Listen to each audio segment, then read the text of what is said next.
Hello everyone, आ गई हूँ मैं फिर आपके सामने इस चैप्टर के दहन और ज्वाला के लास्ट वीडियो में। और इसका जो टॉपिक है वो है ज्वाला। यहाँ देखिए आप लोग, ये क्या है? ज्वाला। ये जल रही है, मोमबत्ती जो है ये जल रही है और इसी को ज्वाला कहते हैं। जैसे मोमबत्ती वाष्पीकृत होकर के ये रोशनी, ये लौ प्रदान कर रही है, इसी को हम लोग कहते हैं ज्वाला। ठीक है, इसकी परिभाषा हम लोग देखेंगे।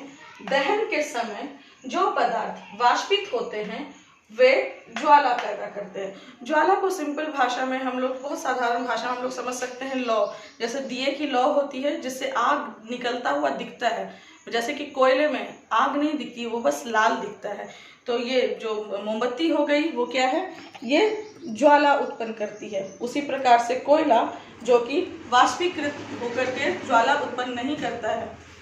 ठीक है, तो ज्वाला उत्पन्न करने वाले पदार्थ हो गए मोमबत्ती, और वैसे बहुत सारे अनेक पदार्थ हैं। उदाहरण के तौर पे मैंने आपको मोमबत्ती बताया। उसी प्रकार से कोयला है जो कि ज्वाला उत्पन्न नहीं करती है और उसमें लौ उत्पन्न नहीं करती है, तो उसको वो वाष्पीकृत भी नहीं होती है, इसलिए उसमें ज्वाला उत्पन्न नहीं होती है। अभी हम लोग देखेंगे मोमबत्ती का ज्वाला क्षेत्र। ये मैंने डायग्राम बनाया है मोमबत्ती का। इसको आप लोग देखने की कोशिश करेंगे। बहुत दूर से अगर विजिबल नहीं हुआ तो थोड़ा नजदीक से देख लें। इसमें 3 जोन है, 3 भाग बनाया गया है इस मोमबत्ती के अंदर। पहला भाग जो है, सबसे पहला भाग जो है, जिसको कि हम लोग बाहरी भाग कहते हैं, जो कि सबसे गर्म होता है और ब्लू रंग का होता है। ठीक है, और जो उसके बाद वाला भाग जो होता है उसको मध्यम भाग कहते हैं, जिसमें जो कि मध्यम गर्म होता है और वो पीले रंग का होता है। पीले रंग का भाग जो है वो बहुत ज्यादा दिखता है और हम लोगों को वो ज्यादा विजिबल होता है।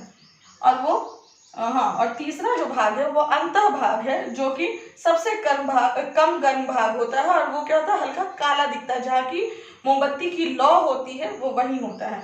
सबसे गर्म भाग वो इसलिए होता है क्योंकि वहां पूर्ण दहन होता है, इसीलिए उसका रंग भी ब्लू होता है। और जो मध्यम गर्म भाग है उसमें जो दहन की प्रक्रिया है वो कैसी है? आंशिक है। उसमें मतलब कि कुछ अवांछित तत्व भी, अवांछित पदार्थ भी वो छोड़ता है।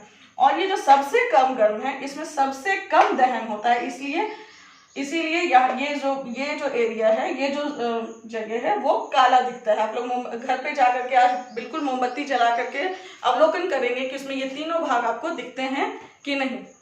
ठीक है, हाँ, तो ये समझ में आपको आ गया होगा मध्यम ये मोमबत्ती की ज्वाला क्षेत्र। अभी हम लोग इसके आगे बढ़ते हैं ईंधन की ओर। जो लास्ट टॉपिक है इस चैप्टर का वो है ईंधन।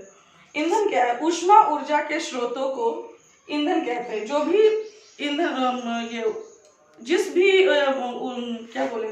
भी स्रोत से हम लोगों को ऊष्मा ऊर्जा मिलती है, प्राप्त होती है, उसे क्या कहते हैं? ईंधन।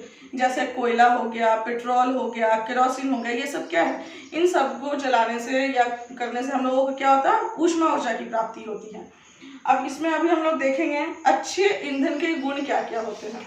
अच्छे ईंधन वही होते हैं जो कि आसानी से हर जगह उपलब्ध हो, सस्ता हो और जो बहुत कम अवांछित पदार्थ छोड़े, सुगमता से जले, अधिक मात्रा में ऊष्मा उत्पन्न करे। आजकल देख रहे हैं वातावरण इतना दूषित हो गया है, तो हम लोगों को चाहिए कि वैसे ही ईंधन का प्रयोग करें जो कम से कम प्रदूषण फैलाए। और वातावरण दूषित होगा, वातावरण में ज़्यादा अगर कार्बन डाइऑक्साइड जमा हो जाएगा तो हमारा जीना बहुत ही मुश्किल होगा। और आजकल के वातावरण को आप देख ही पा रहे हैं, अधिकतर लोगों को सांस से जुड़ी समस्या का सामना करना पड़ रहा है।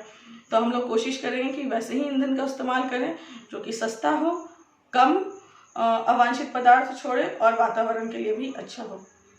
धन्यवाद। इससे जुड़े चैप्टर्स के बारे में हम लोग, इससे जुड़े सवालों के बारे में नेक्स्ट वीडियो में चर्चा करेंगे। धन्यवाद।